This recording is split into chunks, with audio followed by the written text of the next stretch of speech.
Olá, pessoal, sejam muito bem-vindos a mais um VeraCast. Eu sou a Marcela Varani e no mês de novembro nós celebramos o Novembro Roxo. É a campanha mundial dedicada à conscientização sobre a prematuridade. E hoje nós vamos conversar justamente sobre os riscos, os cuidados necessários e a importância de informar e acolher famílias de bebês prematuros. Para esse bate-papo aqui, eu conto hoje com a presença do Dr. João Paulo Azevedo, que é coordenador da Neonatologia Veracruz. Bem-vindo, tudo bem? Tudo bem, Marcela. Muito obrigado pelo convite e por estar aqui falando desse assunto tão importante. E também comigo a Adriana Rampazio, que é mãe de prematuros e coordenadora da ONG Prematuridade.com. Bem-vinda ao VeraCast, Adriana. Obrigada, Marcela. Obrigado pelo convite. Então, estou super feliz de aqui estar representando a ONG Prematuridade.com. O Brasil é o 10º país, no ranking mundial com mais nascimentos de bebês prematuros. Cerca de 340 mil bebês todo ano, significa aí 1 a cada 10 nascimentos, ocorre antes das 37 semanas de gestação. Isso traz, eu imagino, uma série de desafios para a saúde do bebê, para a família e também para o sistema de saúde. Então, já quero começar entendendo o que caracteriza um bebê prematuro e quais são as principais causas, doutor, da prematuridade. Bom, bem como você já falou, a prematuridade ela acontece quando o nascimento ocorre antes das 37 semanas. A partir de 37 semanas, a gente considera que o bebê nasceu a termo. E dentro dessa prematuridade, até 37 semanas, a gente tem diversos fatores que influenciam esse nascimento. Sejam por algum fator de risco materno ou um próprio trabalho de parto prematuro e espontâneo que a gente fala. Dos fatores de risco materno, patologias como hipertensão, diabetes, às vezes gestação múltipla também é um fator de risco. Então, tem vários fatores associados. Mas também questões sociais, como saneamento, desnutrição, tudo isso afeta ali e pode causar um nascimento antecipado. E aí existem diferentes tipos, classificações dessa prematuridade? Sim, a prematuridade ela tem vários níveis assim que a gente pode classificar. A prematuridade tardia que a gente fala, ali acima de 32 semanas, é uma prematuridade um pouco mais tranquila. A criança já tem uma certa maturidade, então ela é mais leve. A gente vê menos problemas nesse prematuro. Mas abaixo disso, principalmente quando a gente chega abaixo de 28 semanas, que é a prematuridade extrema, aí sim a gente tem graves problemas de saúde, de desenvolvimento e de suporte. Seja no período neonatal, ali nos primeiros dias da criança, mas também ao longo da vida toda dessa criança. Adriana, eu queria saber um pouquinho como é que foi a sua história, a sua experiência com a prematuridade. Bom, eu sou mãe de gêmeos prematuros extremos de 25 semanas. Eles nasceram com 530 gramas e 680 gramas, então são bem pequenininhos. Então eu vivo essa história da prematuridade extrema, tanto agora, eles estão com 6 anos, nasceram em dezembro de 2018, então eu vivo tudo isso que o Dr. João falou, da prematuridade acompanhar a nossa história. O Diogo e o Lucas, hoje com 6 anos, nasceram por conta de, além de serem gêmeos univitelíneos, a gente teve uma síndrome da transfusão feto-fetal, que é uma das potenciais causas da prematuridade. Então, a decisão foi realmente por a gente fazer uma cesárea de emergência, porque um deles entrou em sofrimento fetal. Então, fui conhecer, já estava estudando sobre a prematuridade, mas não achei que ela fosse bater na minha porta assim tão cedo. Você já sabia que era uma possibilidade Sim. antes dela acontecer? Porque como era uma gestação de alto risco, uma gestação de múltiplos, na mesma placenta, então já tinha a ideia que poderia ser prematuro. E eu também tenho uma má formação, e aí a minha gestação já era de risco. Então, com essa somatória, a gente já sabia que poderia ocorrer a prematuridade. O que a gente estava tentando era chegar acima das 32 semanas. A identificação desse risco no pré-natal, para já preparar melhor a família, a própria equipe médica, é importante, doutor João Paulo? É extremamente importante. Eu acho que esse é o grande ponto em cima do tema prematuridade. A gente conseguir identificar antes para preparar a família que vai se deparar com essas questões, para a gente identificar e criar estratégias para acolher, tanto de questões sociais, psicológicas, mas também da parte técnica, do suporte tecnológico que essa criança vai precisar, Então, quando a gente recebe uma mãe no pré-natal com algum fator de risco ou que desenvolve algum fator de risco, todo um trabalho tem que ser iniciado de explicar quais são os sinais de um trabalho de parto prematuro, quais são os cuidados que ela tem que ter específicos no pré-natal para aquela condição que ela tenha, direcionar para locais de referência caso tenha alguma intercorrência e já preparar para todo o desafio, né, que vai aparecer ao longo ali da jornada caso ele venha a nascer prematuramente.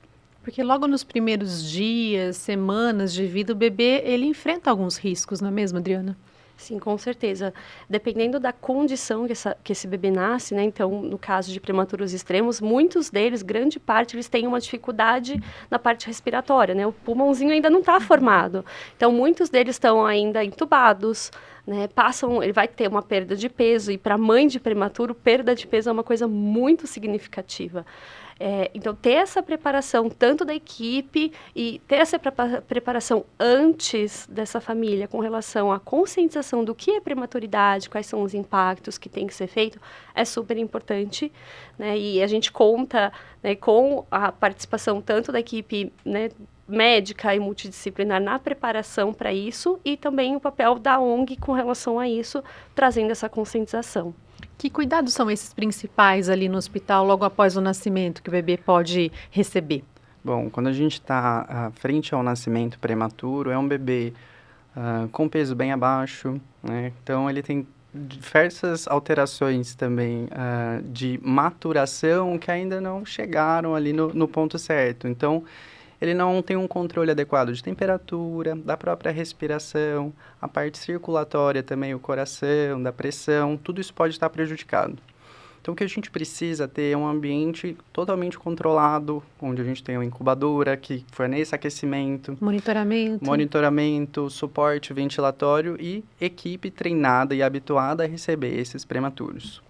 A gente sempre fala ali do primeiro minuto, que aquele primeiro minuto de vida é essencial para uma estabilização e garantir as melhores condições nas próximas horas e dias desse prematuro. E tudo que acontece em sequência, ele precisa tudo ser milimetricamente esquematizado para que a gente garanta a estabilidade desse bebê. E quando ele vai para a UTI, aí sim, a gama de suporte é infinita. Igual a Adriana falou, a parte respiratória é o que chama mais atenção, porque normalmente eles precisam de muito suporte, seja não invasivo ou mais invasivo, mas aí são inúmeros os riscos de infecção, riscos nutricionais, porque a questão da nutrição, da alimentação desse bebê também é mais dificultada, entre outros fatores que são inúmeros que vão aparecendo na jornada. Existem algumas alternativas, medicações, vacinas que podem ajudar nessa jornada aí? Sim, quando a gente tem já no risco do pré-natal e quando a gente define que esse bebê vai nascer prematuramente, existem alguns cuidados que podem ser oferecidos. A equipe de obstetrícia também trabalha muito do nosso lado nesse sentido, né? Então, quando existe a indicação, é feito algumas medicações que ajudam a preparar o pulmão, ele ficar um pouco mais maduro e ter menos complicações após o nascimento. Também favorece a questão do sistema nervoso central e evita o risco de sangramentos que pode acontecer no bebê prematuro. Em relação à vacina, existem de fato algumas vacinas, alguns cuidados a mais que a gente pode fazer depois que o bebê nasce, né? E agora está muito em alta e a gente está falando bastante da vacina da bronquiolite, né? Do vírus sincicial respiratório, que foi um ganho muito, muito importante para os nossos bebês prematuros, que agora entrou no rol da ANS, e aí a gente vai, quem sabe, garantir a cobertura total para os nossos prematuros nos próximos meses. Você reconhece sua experiência nisso que o doutor está trazendo aqui, logo após o nascimento dos meninos? Foi mais ou menos essa jornada? Com certeza. Eu lembro, né, parece que vai passando um filme na cabeça. Fiquei 5 dias internada antes dos bebês nascerem. E aí, quando foi tomada a decisão, realmente a gente precisava fazer essa cesárea, todo o processo, né? Dos primeiros minutos ali, o meu teve um ponto a mais aí, que a minha cesárea foi com anestesia geral, então teve mais uma complicação que foi adicionada aí nessa equação. E aí, depois que eles vão realmente para a UTI, todo esse processo de acompanhamento, tanto dos médicos, né, a equipe de enfermagem, técnicos de enfermagem, fisioterapia e toda essa equipe que está ali, multidisciplinar mesmo. mesmo, né? A fono, então todo esse processo, porque e eu brinco, a gente brinca muito que a UTI Neo é uma montanha-russa, né? Porque você nunca sabe o que esperar naquele momento. E eles também, ao mesmo tempo, os bebezinhos prematuros, eles são muito rápidos. Então, você espera que, não, isso aqui vai demorar muito para ele dar um retorno, ele dá um retorno muito rápido. Então, eu falo que a equipe tem que estar muito preparada para esses desafios ali da UTI Neo. E preparada, inclusive, para complicações, né? Quais os tipos mais comuns podem acontecer? Sim, as complicações são várias, mas quando a gente fala de prematuro, a gente tem alguns pontos específicos, né? A parte respiratória é um ponto bem importante, porque com via de regra, o prematuro vai precisar, principalmente esses mais extremos, vão precisar de algum tipo de suporte. E todo dispositivo que a gente coloca tem alguma complicação. Então, da parte respiratória, a gente faz todos os cuidados para que ele não desenvolva algo que a gente chama de displasia broncopulmonar, que é uma alteração no desenvolvimento do pulmão que pode refletir durante a vida toda. Existem algumas complicações neurológicas, que é o sangramento do sistema nervoso central. Então, a gente tem todo um cuidado de reduzir a manipulação daquele bebê pequeno, não intervir tanto. Então, a gente deixa ele sossegado o máximo que a condição clínica dele permite para que esse evento não ocorra. Infecções também, porque a gente precisa de acesso e tudo mais. Então, tudo isso pode aparecer no decorrer. E ao longo de toda a estadia do bebê, a gente faz alguns rastreios de alterações que podem surgir, como alterações de audição, da visão. A retinopatia da prematuridade é um agravo bem importante, pode levar inclusive à cegueira do bebê. E algumas alterações metabólicas, de formação óssea, da parte nutricional, que a gente precisa também estar sempre atento. E eu imagino que além da preocupação da mãe, né, e dos pais todos também com essa saúde da criança, saúde da mãe também, tem uma preocupação com o laço, né, afetivo, porque você está numa condição de internação, uma condição diferente da que você tem em casa. Isso deve ser bem desafiador, né, para a família. Realmente é bem desafiador. Eu sou muito feliz em hoje fazer visitas, né, nos hospitais e realmente ver que hoje o método Canguru, né, que é um método que traz várias atividades dentro desse método, e uma delas é o contato pele a pele precoce. Eu não tive esse contato pele a pele precoce. Hoje, grande parte dos hospitais já fazem isso, e no Vera isso é super falado, né, e o Dr. João faz um trabalho lindo ali dentro que eu pude acompanhar. E realmente, assim, esse contato com o bebê, ele é muito importante, né? Esse contato com a família, porque você tá ali, a única coisa que você pode fazer é estar ao lado do seu bebê, né? E amamentar o seu bebê, né? Ordenhar o seu leite pro seu bebê, porque realmente vai passar por... O Dr. João falando aqui, eu lembrei, meus filhos tiveram hemorragia, tiveram...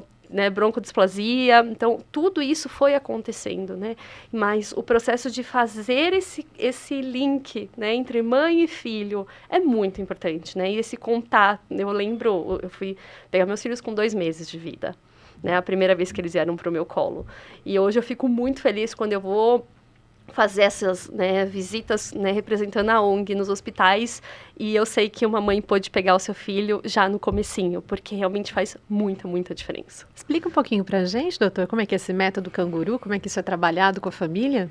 Bom, eu acho que até agora eu falei muito da questão, assim, técnica, né? Médica mesmo. Médica, só que eu acho que é aí que mora o diferencial, igual a Adriana estava falando, e aí que é o que a gente consegue fazer de mais especial dentro do nosso ambiente da UTI neonatal.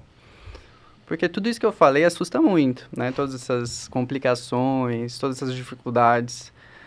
E para um pai, para uma mãe que estão chegando num ambiente completamente diferente, onde todas as expectativas de uma gestação e de um nascimento a termo saudável foram quebradas, cabe a nós, profissionais, médico, enfermagem, psicólogo, toda a equipe multidisciplinar, garantir um espaço e a participação dentro desse processo de internação do bebê prematuro. Então, o método Canguru é uma estratégia criada pelo Ministério da Saúde, onde existem diversas campanhas de sensibilização. Ele tem esse nome pensando na posição do canguru, né? Da mãe que leva ali seu filho na bolsa E é justamente isso que a gente tenta trazer a mãe para dentro, a mãe, o pai, os responsáveis para dentro do cuidado, né?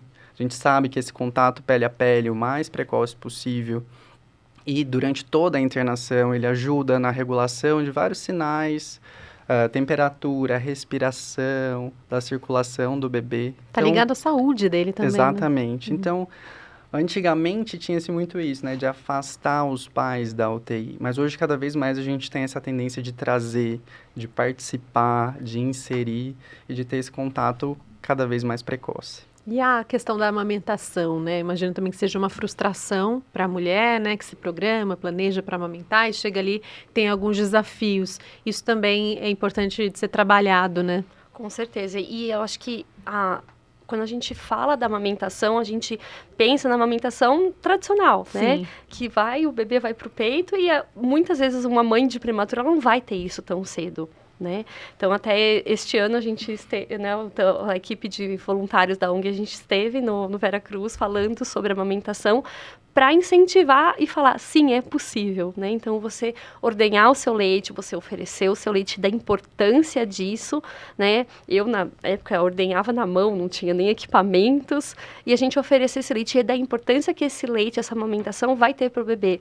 E mesmo o bebê indo para o peito, no caso, os meus filhos foram com 3 e 4 meses para o peito, eu consegui amamentar até os 7 meses. Olha, que legal. Então, é possível, né, de ser feito, desde que você tenha um incentivo da amamentação, né, e tenha toda uma equipe que suporte esse processo, além da rede de apoio, obviamente. Essa equipe tem que estar muito bem preparada, inclusive, para fornecer as informações corretas, né?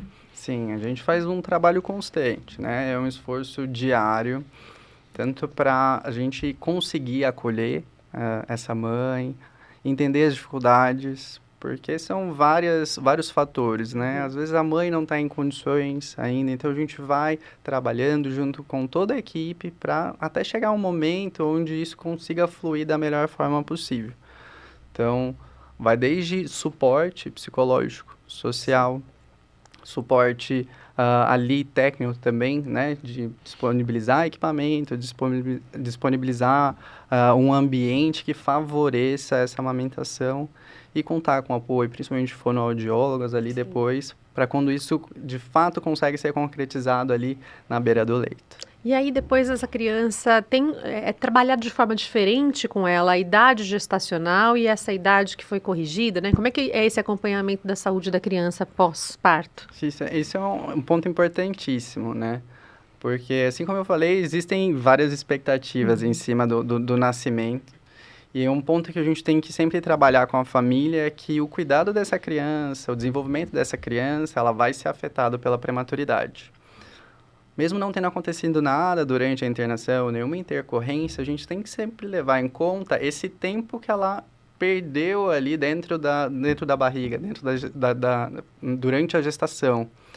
Então, o desenvolvimento dela, uma criança, ela nunca pode comparar com uma criança da mesma idade, assim. Uma criança prematura de 3 meses não vai atingir os mesmos marcos de desenvolvimento que uma criança que nasceu a termo e está ali com 3 meses também. Então, todo esse preparo da família é importante, mas também o acompanhamento com o pediatra, que também tem que estar atento a essas questões, esses pormenores, e outros profissionais, fisioterapeutas, para o estímulo motor que favoreça o desenvolvimento do prematuro. Me parece que o suporte também, né, o acompanhamento psicológico para essa família como um todo, sobretudo para as mães, passa a ser fundamental. Com certeza, acho que a gente... Eu brincava muito que um dos grandes momentos dessa saúde mental ocorre dentro da sala de ordenha, né? Onde as mães sempre estão conversando e eu brinco que as psicólogas deviam ficar lá dentro. Uhum. E a gente entende o impacto que isso vai ter, porque para uma mãe, ela chegar, ela sonha com esse momento, né? De estar lá com o seu bebê e sair com o seu bebê depois. E você ir para casa e não ter seu bebê dentro da sua casa impacta muito a saúde mental, o psicológico dessa mãe, dessa família como um todo, né? Porque as pessoas acabam se envolvendo. Então, é muito importante a família como um todo, não só a mãe, mas a mãe, o pai, todos os responsáveis ali, procurarem uma ajuda psicológica para entender os impactos disso. E também não vai ficar só ali durante o período da internação. Isso vai se refletir também durante a primeira infância. E me parece também que a comunicação transparente com a equipe médica, entre a família, passa a ser fundamental. Com certeza. Eu falo que a importância da gente entender o que está acontecendo com o nosso filho é essencial. E, obviamente, que o como isso vai ser falado, né? Tem que também, acho que, ter um pouco de sensibilidade da equipe de entender qual é o momento daquela família e quanto que ela pode entender, né, tecnicamente ou não, da informação que está sendo passada. Porque, muitas vezes, dependendo do profissional, isso já aconteceu comigo, passa alguma coisa mais técnica e você fala assim, tá, mas o que isso significa, né? Qual é o impacto que isso vai ter na vida do meu filho? Então, é super importante a equipe, né, estar preparada para falar com os pais, né? Entender também o cenário daquela família, daquele momento, porque tem dias, né, a montanha-russa da UTI, né? Tem um dia, por exemplo, meu filho um deles passou por choque séptico. Então, aquele dia eu não estava em condição de escutar de uma forma muito técnica. Eu só queria respostas rápidas. E entender qual é o momento daquela família, e o apoio psicológico é essencial. Ficou claro aqui também na conversa com vocês que o nascimento prematuro parece que é o início da jornada, né? Depois da alta, tem uma série de outros desafios, então, que o bebê, a criança vai enfrentar, a família também, e aí o acompanhamento se faz muito necessário. É importante garantir esse acompanhamento multidisciplinar, mesmo após a alta, o acompanhamento dessa criança, depois dos primeiros anos de vida, principalmente? Sim, com certeza. A gente fala que os primeiros 2 anos ali da criança é o grande intervalo onde a gente vai conseguir entender quais foram as repercussões de tudo aquilo que aconteceu durante a internação, em termos de desenvolvimento geral, motor, de fala, de audição, de visão.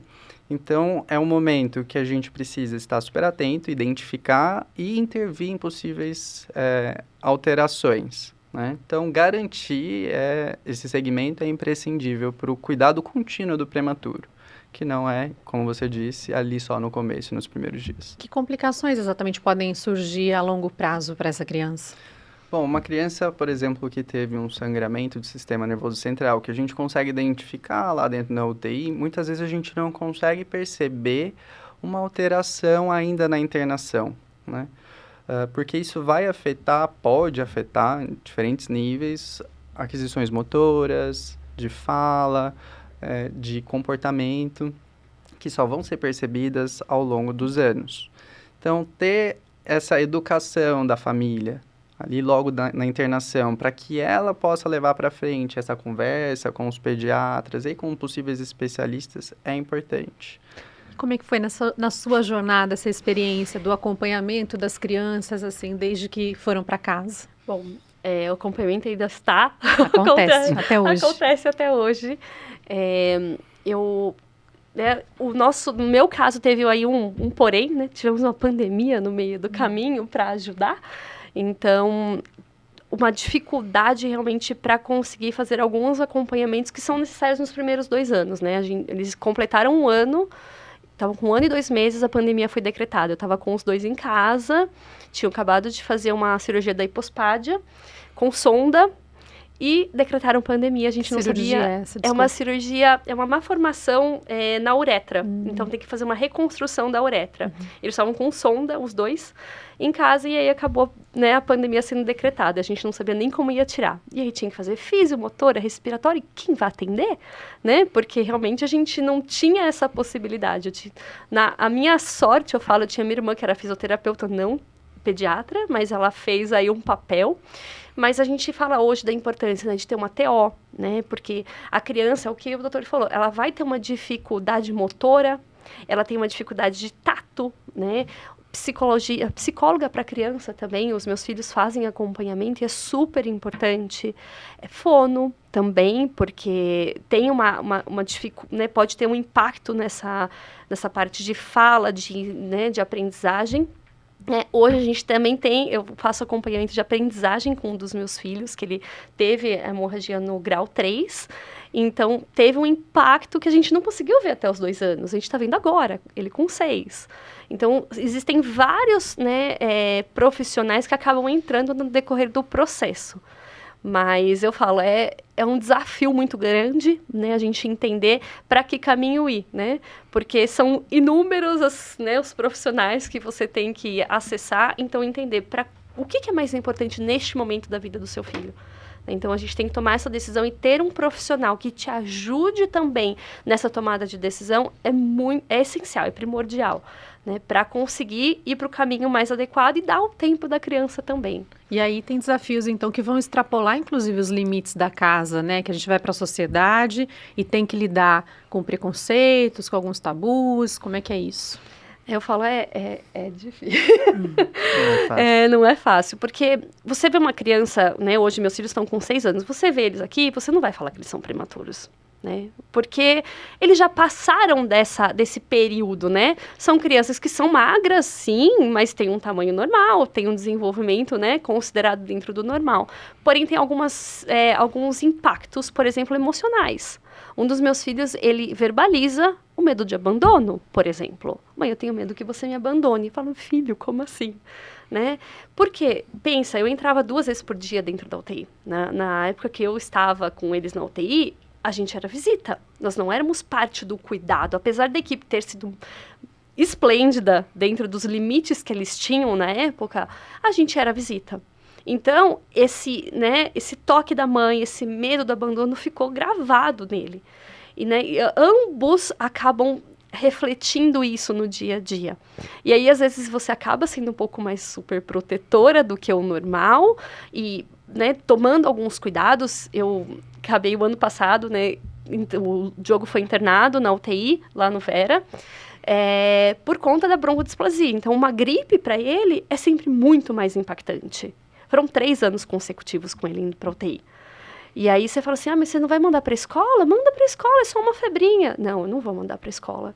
Porque eu sei da dificuldade que é ficar com meu filho dentro da UTI. Dependendo da dificuldade que a criança enfrenta, tem todo esse olhar da sociedade ainda para lidar. Tem, com certeza. Por isso que a informação e campanhas como o Novembro Roxo são tão importantes, né, doutor? Sim, e por todo esse relato, né, por toda essa questão, ela não tem que se limitar só a profissionais de saúde, né, mas para toda a população, para o entendimento de que a gente tem que ter um olhar diferenciado para as gestantes de alto risco, para os bebês prematuros e para as crianças e futuros adultos que foram prematuros também.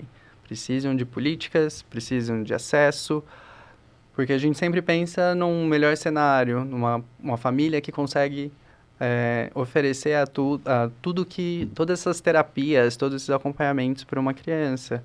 Mas a gente sabe que a realidade do Brasil não é bem assim, né? Então, a gente tem esse esforço constante para garantir que essas crianças tenham o melhor acompanhamento possível aí durante toda a sua vida. A campanha educativa, ela não pode se limitar à família e à criança, né? A equipe médica, ela tem que atingir toda a sociedade, não é mesmo, Adriana? Exatamente, porque eu falo, na escola, no posto de saúde, também quando muitas vezes eu ia tirar sangue, e aí avisava, olha, é muito difícil tirar sangue dos meninos. Por quê? Porque eles já são mais sensíveis, e aí eu sempre, essa mãe é muito desesperada. E não é, né? Então, no momento, quantas vezes eu mentia a idade deles? Quando eles eram pequenos, porque eu via, nossa, como eles são pequenininhos, eles têm 3 meses, eu tinha 7, né? Então, a gente entender essa conscientização e essa informação é super importante. Como cada pessoa pode apoiar as famílias que passam por esse desafio da prematuridade? Bom, e acolher, né? Exatamente. Eu acho que aí é um grande desafio, né? E é o nosso movimento constante. Eu acho que já ter um olhar sensível de acolhimento, evitar algumas afirmações, né, por exemplo, não sei se a Adriana viveu isso, mas sempre tem aquela comparação, meu filho com 1 ano já faz isso, o seu com 1 ano ainda não está fazendo. Eu acho que trazer para as pessoas o quão importante, o quão isso é pesado para as famílias e o quanto isso pode afetar ali a questão afetiva e tudo mais. E garantir que todo mundo vai entender os riscos e atuar para que esses riscos sejam minimizados também. E o trabalho da ONG deve se intensificar nesse mês de novembro, mas extrapola, né, aí esse mês e é muito firme durante todo o ano. Sim, com certeza. A ONG, a gente, né, atua de forma nacional. Nós temos voluntários em todo o Brasil, praticamente em todos os estados já. A ONG ela trabalha com um trabalho de conscientização, sensibilização, e temos alguns comitês, como o comitê de políticas públicas. Então, agora, a licença maternidade estendida. Então, fiquei lá 4 meses com meu bebê, minha licença vai acabar? Não, hoje não, né? Então, isso foi uma ação que a ONG suportou dentro de todo o processo político. E outras tantas atividades que a ONG faz dentro das políticas públicas para ajudar realmente todas as famílias que aí não têm, né, as mesmas possibilidades, né? Quando a gente está falando de uma sociedade tão grande como no Brasil. A ONG também tem um comitê jurídico que dá suporte, né, para mães que precisam. Então, entrando no site da ONG, você consegue ter acesso a esse suporte. Temos saúde mental também, encontros online com a nossa equipe de psicólogas, tanto para bebês que estão ali dentro da UTI NEO, para mães com encontros, acho que mensais, e também para mães enlutadas, porque a gente também tem que falar sobre isso. Temos também um comitê acadêmico, científico, que faz trabalhos científicos, tanto com o pessoal que está ali estudando, e a gente tem aulas que são maravilhosas com profissionais realmente muito gabaritados dentro do cenário do Brasil, e também apresentação de estudos, né, de pesquisas feitas pelos próprios estudantes, tanto de medicina, enfermagem, fisioterapia e várias outras especialidades. E também nossa coordenação de voluntariado, que aí eu sou, né, a coordenadora do voluntariado, que é trazer essas pessoas aí para dentro A gente não precisa só de voluntários que são da área da saúde, voluntários de todas as áreas, de TI, né, marketing, jornalismo, porque eu falo que se a gente levar a informação e o amor e a conscientização sobre a prematuridade em todos os campos, isso vai fazer muita diferença. A ONG está aí há 10 anos trabalhando através de voluntários, praticamente somente de voluntários, e fazendo muito, né? E em novembro a gente trabalha bastante. Quanta coisa, né? Que especial. E para as pessoas acessarem a ONG, como faz? A gente tem o site, ongprematuridade.com. Lá tem todas as informações aonde estão os nossos voluntários. Então, você consegue encontrar os voluntários, consegue encontrar todos os suportes que nós damos do comitê jurídico, saúde mental, todas as informações. Tem histórias reais. Então, você, quero entender como é a história de um bebê que nasceu de 30 semanas. Lá você vai encontrar várias histórias, e também no Instagram. E a gente tem essas histórias, traz todas as informações do que está acontecendo na prematuridade, tanto no nível Brasil quanto internacional. Se a gente puder deixar agora uma mensagem final aqui às mães, aos pais, às famílias de bebês prematuros, o que a gente pode dizer nesse Novembro Roxo? Que a atuação com qualidade, né, e com amor, ela faz toda a diferença. Então, trazer essa consciência da importância de toda, né, a equipe, o conjunto, né, da sociedade como um todo, olhando para a prematuridade, ela vai realmente fazer a diferença. Dr. João Paulo. Eu diria que ninguém está sozinho nessa caminhada, né? A gente está aqui junto, a gente vai caminhando junto, aprendendo junto e tentando vencer todos os obstáculos que vão aparecendo pela frente. Agradeço imensamente aos dois pela participação aqui no VeraCast, por tanto acolhimento às famílias que convivem com a prematuridade. Obrigada, Adriana. Obrigada pela oportunidade de trazer a ONG aqui nesse espaço. Obrigada por compartilhar a sua história. Obrigada, Dr. João Paulo, pela participação. Agradeço. Obrigado pelo espaço. E você gostou do episódio? Então fica o convite para curtir, para comentar e para compartilhar também com quem você conhece. Esse aqui é o VeraCast, o podcast do Veracruz que toda semana leva para você conteúdo sobre saúde e bem-estar. A gente se vê na próxima terça-feira às 8 da noite.